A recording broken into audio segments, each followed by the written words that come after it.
नमस्कार, स्वागत है आपका point to point with MM Pikku में। आज हमारे साथ स्टूडियो में मौजूद हैं कांग्रेस के वरिष्ठ नेता और प्रवक्ता सुमन कुमार मल्लिक जी। सुमन जी, स्वागत है आपका हमारे स्टूडियो में। शुक्रिया।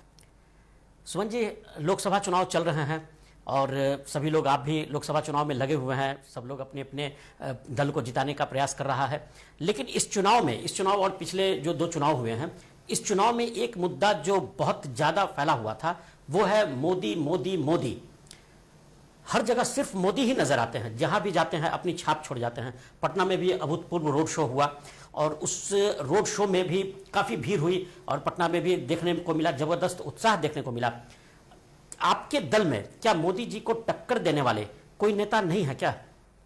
देखिए, आपका चैनल देश का जाना माना चैनल है और आपकी पत्रकारिता भी बड़ी विशिष्ट पहचान रखती है और आप जो राजनीति मोदी जी कर रहे हैं आप खुद उससे वाकिफ हैं। मेरा स्पष्ट मानना है कि बात टक्कर की नहीं है, बात व्यक्तित्व की नहीं है। जो हमारे मुद्दे हैं, बात मुद्दों की होनी चाहिए।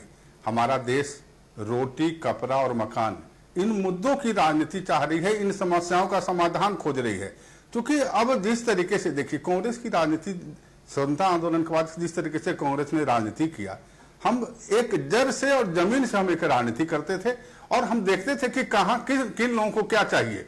लेकिन जब से नरेंद्र मोदी जी की सरकार आई है या भाजपा की सरकार आई है, तो ये एक तरीके से छलावा की राजनीति है और एक मार्केटिंग करने की राजनीति। शुद्ध भाषा में कहें तो ये मार्केटिंग है। मैं ये कर रहा हूं, मैं वो कर रहा हूं, करना कुछ नहीं है। लेकिन राजनीति का जिस तरीके से इन्होंने एक अलग चेहरा पहनाने का, एक मास्क लगाने का काम किया है और इस मास्क में एक राजनीति का जो मूल धारणा है, जो मूल परिभाषा है राजनीति का, वो गौण हो गया है। और मोदी मोदी मोदी उस चेहरे को आगे रखने का, क्योंकि हम राहुल जी का चेहरा आगे नहीं कर रहे हैं, हम सोनिया जी का चेहरा आगे नहीं कर रहे हैं, हम खड़गे साहब का चेहरा आगे नहीं कर रहे हैं। हम आगे कर रहे हैं कि जो हमारे करोड़ों बेरोजगार हैं, जो हमारे युवा बेरोजगार हैं, उनकी बेरोजगारी कैसे खत्म हो। हम खड़गे साहब और राहुल जी का चेहरा आगे नहीं कर रहे हैं, हम ये चेहरा आगे कर रहे हैं कि देश में जो महंगाई है मोदी साहब के आने के बाद, वो महंगाई कैसे कम हो। हम खड़गे साहब का और राहुल जी का चेहरा आगे नहीं कर रहे हैं, हम चेहरा आगे कर रहे हैं कि जो 600 साढ़े 600 में सिलेंडर पिछली सरकार कांग्रेस की सरकार में मिलती थी, वो 1300 रुपया हो गया है। वो एक आम आदमी फिर उसका भार उठा सके, वो कैसे होगा।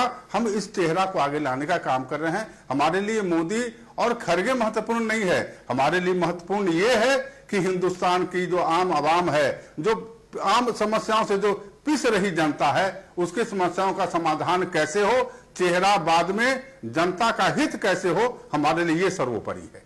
लेकिन सुमन जी, अक्सर ये देखा गया है कि जो भी गांधी परिवार के सदस्य होते हैं उनका ही चेहरा हर बार आगे होता है। इस बार भी आप देखिए, मानिए या ना मानिए, राहुल गांधी का ही चेहरा आगे है। क्या आप प्रधानमंत्री किसी दूसरे को बनाएंगे अगर कांग्रेस जीत जाती है तो? एक बात मैं आपको स्पष्ट बता दूं कि पत्रकारिता जगत में भी और राजनीति में भी बहुत बातें होती हैं, वैसे जैसे बुक स्टाइल में होता है। लोग कहता है यह किताब में ऐसे है, ऐसा कुछ नहीं है। आपको याद होगा कि जब भी सोनिया जी चाहती प्रधानमंत्री बन सकती थी, जब मनमोहन सिंह प्रधानमंत्री बनाए गए थे, लोगों ने आवाज उठाया था। जो कांग्रेस जन है या जो हिंदुस्तान में कांग्रेस के लोग हैं, उन्होंने कहा था सोनिया जी से क्या प्रधानमंत्री हो जाइए। सोनिया जी ने बड़ी स्वेच्छा से कहा कि मैं नहीं बनूंगी। बाद में जब मनमोहन, क्योंकि देखिए होता क्या है ना, बहुत सारी बातें जनता के बीच में है, लेकिन वो सही तरीके से, चूंकि उस पर कुछ परिचर्चा नहीं आती है, तो लोगों को लगता है कि सही, यही सही है। लेकिन ऐसा नहीं। सोनिया जी ने राष्ट्रपति महोदय को कहा था कि मैं प्रधानमंत्री नहीं बनूंगी, उन्होंने मनमोहन सिंह जी का नाम भिजवाया था। जब अगला लोकसभा चुनाव आया तो मनमोहन सिंह जी ने, आदरणीय मनमोहन सिंह जी ने कहा कि राहुल गांधी जी आप प्रधानमंत्री हो जाइए और आपके नेतृत्व में जब कांग्रेस चुनाव लड़ेगी तो बेहतर परिणाम होगा। और आपको स्मरण होगा, क्योंकि आप बड़ी समझदारी वाले पत्रकारिता करते हैं, आपको याद होगा कि राहुल गांधी ने कहा था मैं प्रधानमंत्री नहीं बनूंगा और बड़ी स्वेच्छा से उन्होंने उनके ऑफर को ठुकरा दिया था। बाद में मनमोहन जी ने कहा क्योंकि मैं जो कह रहा हूं वो तो किताब में है, सामने में है, अखबार में है, प्रिंट मीडिया में है। बाद में मनमोहन जी ने कहा कि ऐसा है राहुल जी, क्या प्रधानमंत्री नहीं बनना चाहते हैं तो आप कैबिनेट मंत्री बन जाइए, कम से कम एक उसका एक संदेश जाएगा। राहुल जी ने कहा कि नहीं, आपकी सरकार, हमारी सरकार बहुत बेहतर काम कर रही है, आप प्रधानमंत्री रहिए। और जो हमारे मंत्री हैं आपके मंत्रिमंडल में, वे बड़ी समझदार परिपक्व मंत्री हैं, उनके नेतृत्व में सरकार काम कर रही है। और वही मंत्रिमंडल के अंतर्गत काम हुआ और राहुल जी नहीं गए।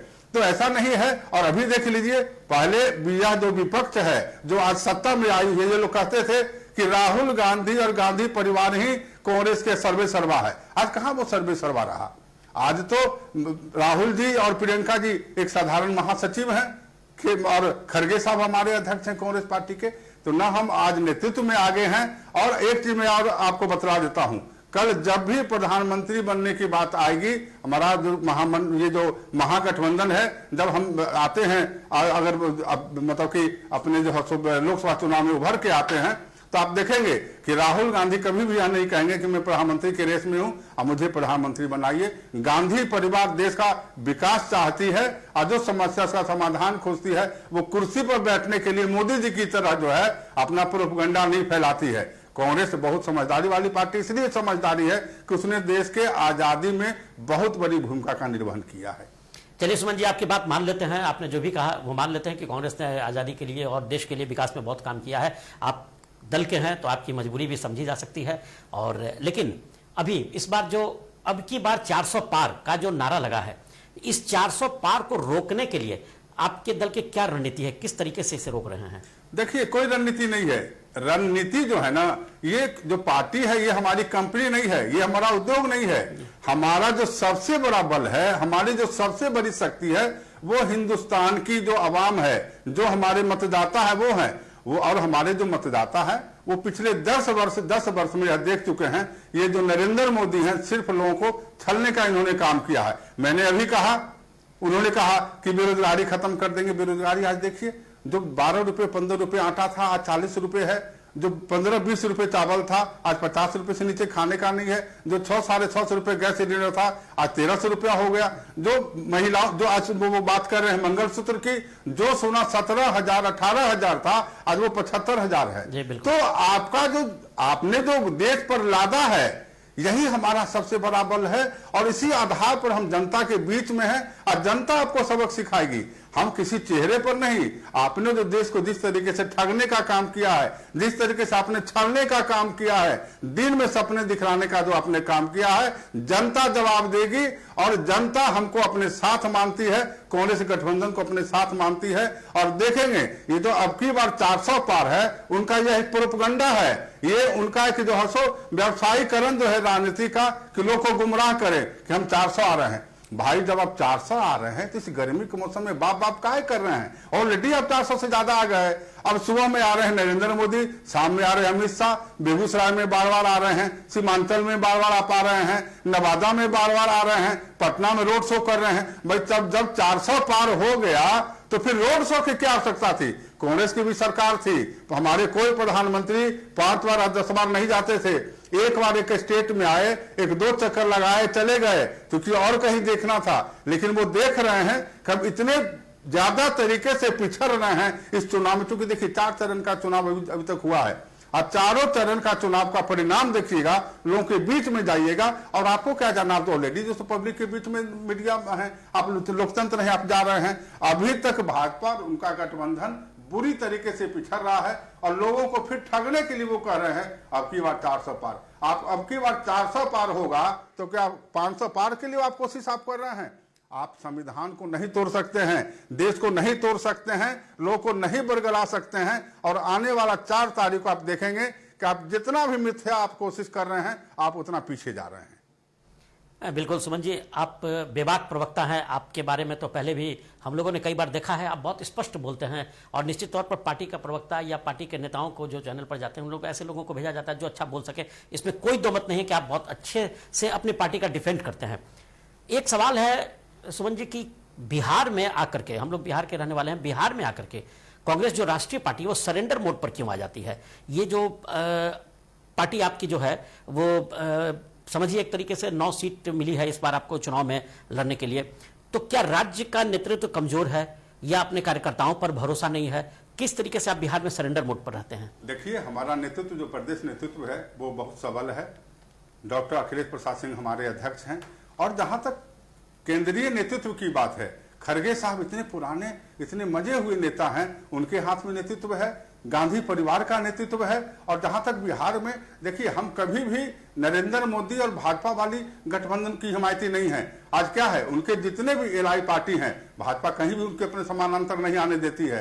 हमारे मुख्यमंत्री, माननीय मुख्यमंत्री देखिए किस तरीके से वो साथ में लेके चलते हैं। लगता ही नहीं कि इतना सूझबूझ और समझदार मुख्यमंत्री हमारा है। वो साथ में थमा देते हैं, जो सो ये कमल छाप और कमल ऐसे ऐसे दिखाते चल रहे हैं रोड शो में। भाई हमारे मुख्यमंत्री हैं, वो आंदोलन की उपज है, उनका भी एक प्रतिष्ठा है। लेकिन ये चूंकि एक मैनिफेस्टो है, एक रणनीति है भाजपा का, अपने एलआई पार्टी की वो इतना अंदर दबा के रखते हैं कि ये शो होता रहे कि हम तुमसे ऊपर हैं। कांग्रेस पार्टी इस बात को जानती है कि हम आप साथ मिलकर चल रहे हैं, कहीं हम आगे हैं तो हम आगे रहेंगे, कहीं आरजेडी हमारी अन्य एलआई पार्टियां हैं, हम आपको आगे रखें। क्योंकि जब हम एक हैं तो समझदारी से हमको एक होकर लड़ना होगा, क्योंकि हमको समस्या से लड़ना है, हमको अपना बड़प्पन नहीं शो करना है। जो भी हमारा समस्या है हमको उससे छुटकारा दिलाना है। हम यहाँ भी आगे रहें, दिल्ली में भी आगे रहें, हिमाचल में भी आगे रहें, उत्तर प्रदेश में भी आगे रहें, तो क्या होगा कि बंदर बांट हो जाएगा। जो हमारी नीतियां हैं वो खंडित हो जाएगी, जो हमारा सोच है वो प्रभावित हो जाएगा। हम जानते हैं कि यहाँ राजद का एक जनाधार है, एक बड़ा वोट है। यहाँ वो जो हम उनके साथ हैं, कहीं वो हमारे साथ हैं, कहीं ममता जी मेरे साथ हैं, कहीं हम उनके साथ हैं। तो हम लोग मिलजुल के चलते हैं, क्योंकि हमारा एकमात्र सोच है कि देश की जो समस्या है, देश पर ये थोपी हुई जो सरकार है, मोदी सरकार, हमको उससे छुटकारा दिलवाना है देश को, लोगों को। क्योंकि हमको देश का विकास चाहिए, हमको अखंड भारत को और अखंड बनाना है। क्योंकि दुनिया के सामने में इंदिरा जी ने, राजीव जी ने, नेहरू जी ने जिस हिंदुस्तान का एक बड़ा गेटअप दिया है, बड़ा एक सम्मान दिलाने का काम किया है, हमको उसको वापस लाना है। हम मंदिर और मस्जिद के बीच में देश को नहीं लाना चाहते हैं, हम देश को विकास के रास्ते पर ले जाना चाहते हैं, जहां हर एक वर्ग और हर एक धर्म, क्योंकि हम न जाति की राजनीति करते हैं न धर्म की राजनीति करते हैं, हम सिर्फ अगर बात करते हैं तो विकास की बात करते हैं, संविधान की रक्षा की बात करते हैं। और जब ऐसी बात है तो हम उस तरीके से अपना एलआई पार्टी के साथ मिलकर चल रहे हैं, और वही हमारी शक्ति है। और वही आने वाले दिनों में 4 तारीख को जब वोटों की गिनती होगी तो मोदी जी का जो दीवा स्वप्न है, अब की बार 400 पार, वो 200 के नीचे आ जाएगी और हमारा गठबंधन एक बार फिर सत्ता में बैठेगा। सत्ता में इसलिए नहीं बैठेगा कि कुर्सी चाहिए, हमें सत्ता इसलिए चाहिए कि 10 वर्षों में जो हमारा देश पिछड़ गया है, हमारे लोग पिछड़ गए हैं, उनको विकास की धारा में फिर ला सके। और वैसे लोग जो विकास की धारा में नहीं आ पाए हैं इस 10 साल में, उनको फिर हम धारा से जोड़ सके। बिल्कुल सुमन जी, आपने बात की गठबंधन की। नीतीश जी जो कमल का फूल लेकर वो जो वोट रोड शो में जो घूम रहे थे, उसकी बात की। गठबंधन की बहुत सारी मजबूरियां होती है बिहार में।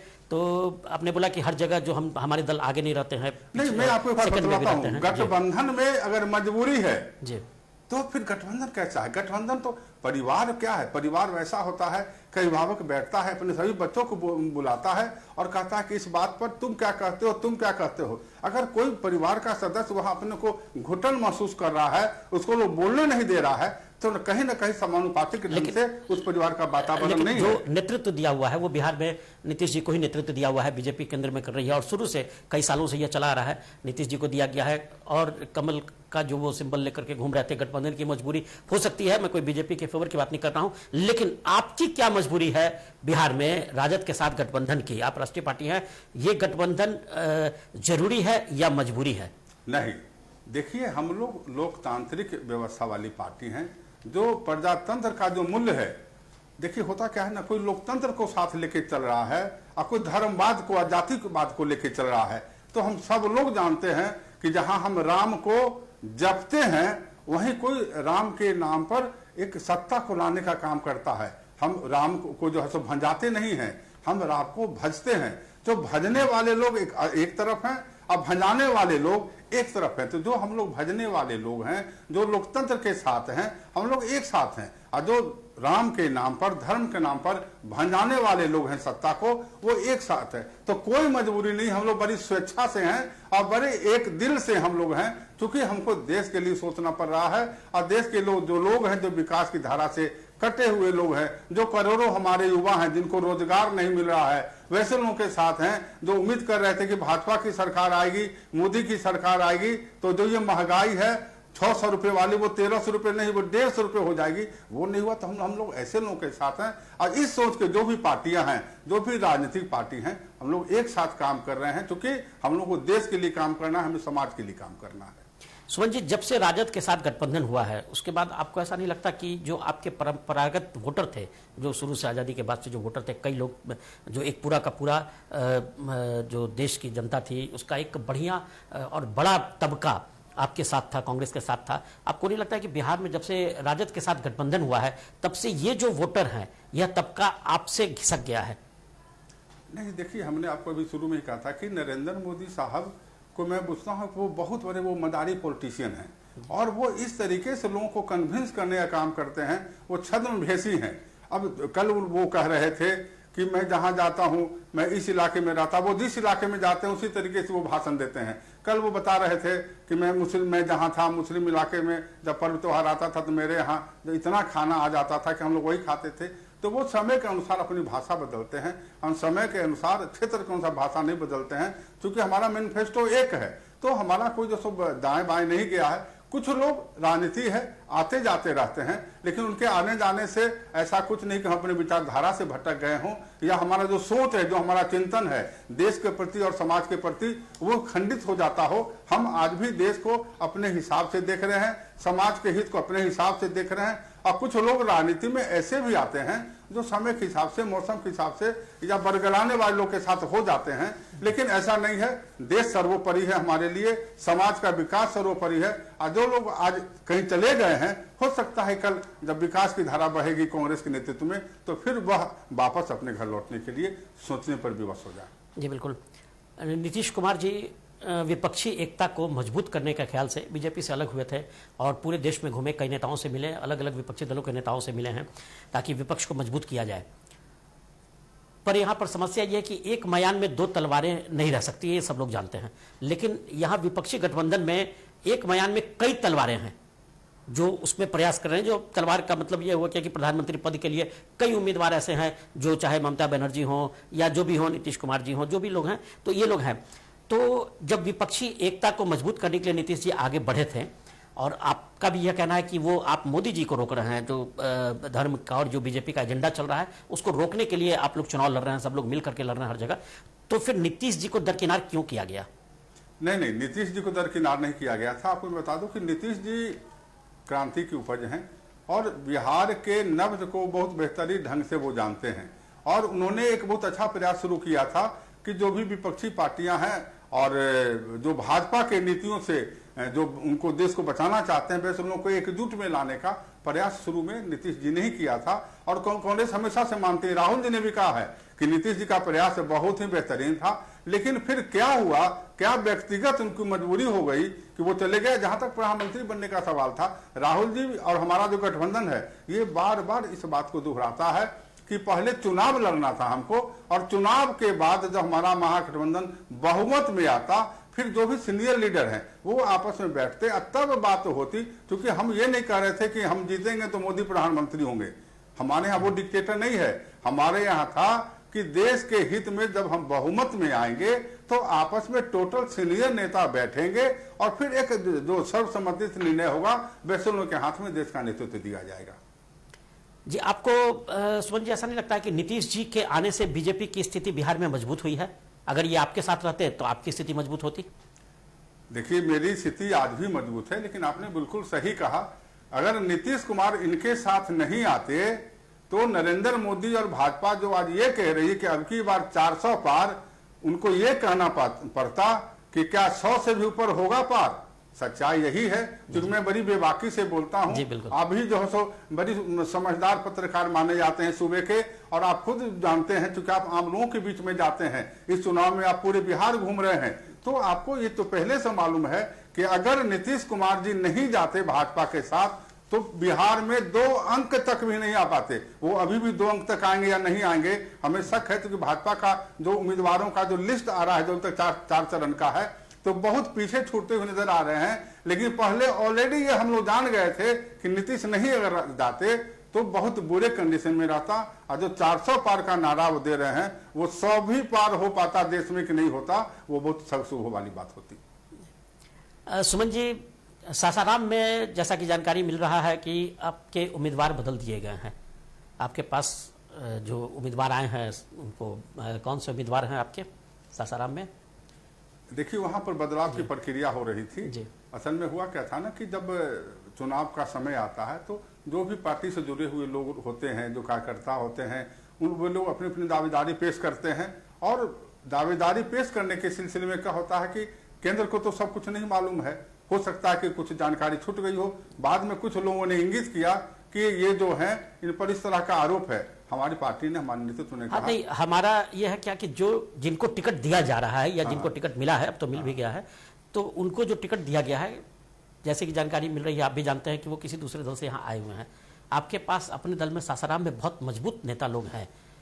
नहीं, हमारे यहाँ सासाराम से श्रीमती मीरा कुमार जी चुनाव लड़ती आ रही थी, लेकिन उन्होंने व्यक्तिगत कारणों से उन्होंने कहा कि इस बार मैं चुनाव नहीं लड़ना चाहती हूँ। वो स्वेच्छा से, वो शुरू में उन्होंने पार्टी नेतृत्व को बतला दिया था कि मैं चुनाव नहीं लड़ना चाहती हूँ। नहीं तो वो तो इतनी बड़ी जो शख्सियत हैं कि उनके बारे में कुछ सोचना ही नहीं था, तो वो चुनाव लड़ती थी। लेकिन उन्होंने पार्टी नेतृत्व को आगाह किया, उन्होंने कहा कि इस बार मैं चुनाव नहीं लड़ूंगी। तो जो फिर विकल्प होता है, जो दूसरे उम्मीदवार होते हैं, वैसे लोगों को आगे आने के लिए कहा गया। नहीं तो अगर वो लड़ती तो उनके सामने तो कुछ दूसरा। तो जिनको टिकट दिया जा रहा है वो आपके दल के तो नहीं है? देखिए, जब चुनाव का समय आता है, कार्यकर्ता, एक सीधा सवाल है ना, कार्यकर्ताओं पर क्या भरोसा नहीं है, अपने नेताओं पर जो आपके साथ शुरू से लगे हुए हैं? ये हर दल की कमोबेश यही स्थिति रहती है।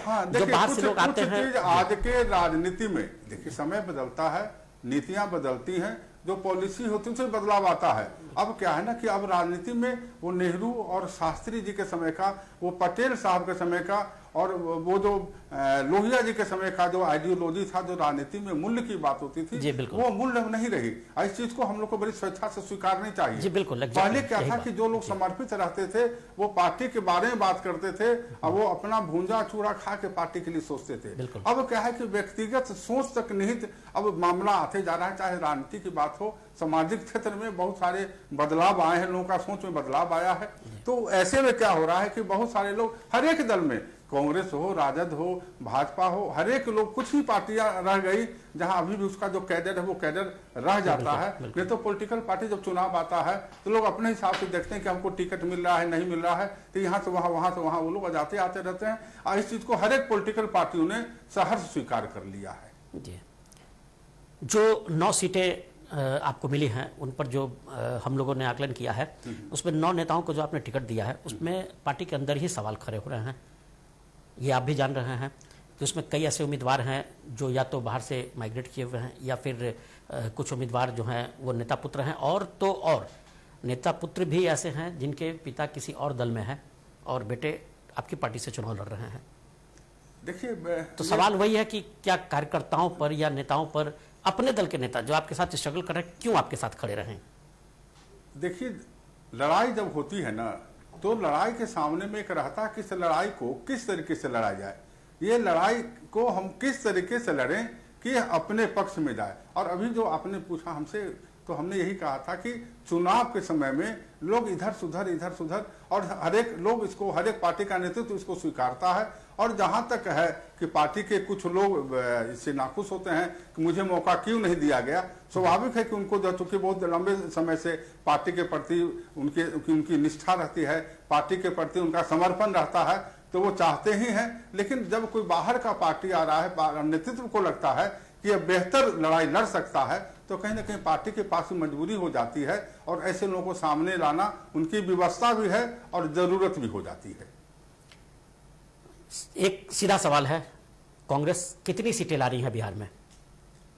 मैं कहूंगा तो आपको शायद हंसी आए, हमारा गठबंधन, मुझे लगता है कि इतनी ज्यादा सीटें, 40 सीटें हमारा बिहार में है।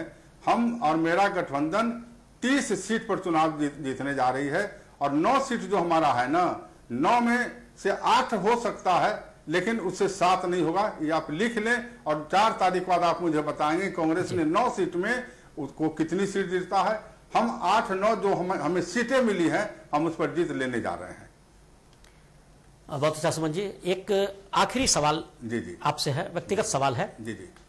आप शुरुआत से ही कांग्रेस में रहे हैं, आपकी शुरुआत कांग्रेस से हुई है। जी। बीच में आपने कई बार दल भी बदला, जी जी लेकिन मन नहीं बदल सके जी जी और पुनः आप कांग्रेस में वापस आ गए।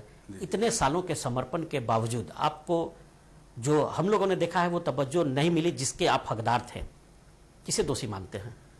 नहीं, देखिए होता क्या है ना कि ये बहुत व्यक्तिगत और दिलचस्प आपने सवाल किया है। बहुत सारी बातें जो आपके सामने आती है छन के, तो आप तो उसी पर प्रतिक्रिया दीजिएगा। बहुत चीजें मेरे सामने आती हैं जो सिर्फ हम जान पाते हैं। देखिए आज के राजनीति है ना, इसका स्वरूप बदल गया है। जो मूल्यबोध था राजनीति का, उस तरह की राजनीति नहीं होती है। और मेरा क्या है ना कि मैं शुरू से राजनीति में हूँ। मैंने पटना में रह के पटना यूनिवर्सिटी से हमने 3 विषय में एमए किया, इतिहास से एमए किया, पॉलिटिकल साइंस से एमए किया, LSW से एमए किया। फिर मन नहीं माना तो हमने मैनेजमेंट भी किया। फिर मन नहीं माना तो हमने पटना लॉ कॉलेज से लॉ भी किया। और राजनीति करने का शुरू से हमारा एक अपना ढर्रा रहा है, हमारा एक सोच रहा है। मैं बहुत ज्यादा समझौतावादी नहीं हूँ। अगर कोई कहे कि अमुक नेता आपको बुला रहा है तो एक बार जाएंगे, दोबारा बुलाएगा तो दुनिया का कितना भी बड़ा नेता हो, मैं दोबारा उसके दरवाजे पर नहीं जाऊंगा।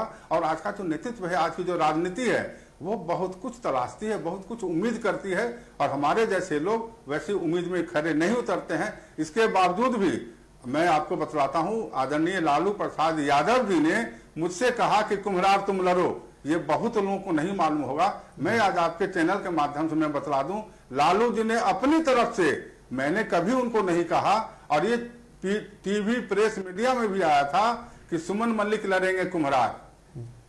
मैं नीतीश कुमार जी के साथ था, कुछ दिन के लिए मैं चला गया था, और हर एक चैनल, आपके चैनल पर, सब चैनल पर आया था सुमन मलिक जाएंगे राजपाल कोटे से MLC बनेंगे। तो कहीं ना कहीं फिर हम कंप्रोमाइज नहीं करते हैं, समझौतावादी मौका मिलता है। लेकिन हाँ, जिस तरीके से मौका मिलना चाहिए था, कहीं ना कहीं वो मौका मुझे नहीं मिला, और उसकी कसक होती है। लेकिन हमारे जैसे लोग इस मामले में ही बहुत आनंद की मुद्रा में होते हैं कि जिंदगी में जिस तरीके से चाहा, जिस मूल्यबोध के साथ चाहा, हमने वो राजनीति किया। हमने कभी किसी को ठग के और राजनीति को व्यवसाय नहीं बनाया, और बड़ी प्रतिष्ठा की राजनीति करते हैं। बिहार में एक बड़ी पहचान है और सम्मान वाली पहचान है। यही बहुत बड़ी उपलब्धि मेरे जैसे लोगों के लिए। बिल्कुल सुमन जी, आपके जैसे सिद्धांतवादी नेता आज के डेट में मिलना बहुत मुश्किल है। आपने बहुत संघर्ष किया है जीवन में, हम लोगों का देखा हुआ है। और आपने जो बताई ये बात, एक बड़ी बात बताई कि लालू जी ने खुद आपको ऑफर किया था कुम्हार के लिए, यह बहुत अच्छी बात है। अब आज हमारे साथ स्टूडियो में मौजूद थे सुमन कुमार मल्लिक जी, जो कांग्रेस के वरिष्ठ नेता हैं, प्रवक्ता हैं। सुमन जी, आपका बहुत बहुत शुक्रिया, आपने अपना बहुमूल्य समय आपको भी दिया। धन्यवाद कि आपने मेरी बात को कहने का, अपने अपने बड़े चैनल पर बुलाने का जो सो कष्ट किया है। हम आपके प्रति आभार व्यक्त करते हैं। अगले एपिसोड में point to point with MM Pikku में मिलेंगे नए शख्सियत के साथ। तब तक हमें दीजिए इजाजत। आप देखते रहिए AB न्यूज। नमस्कार।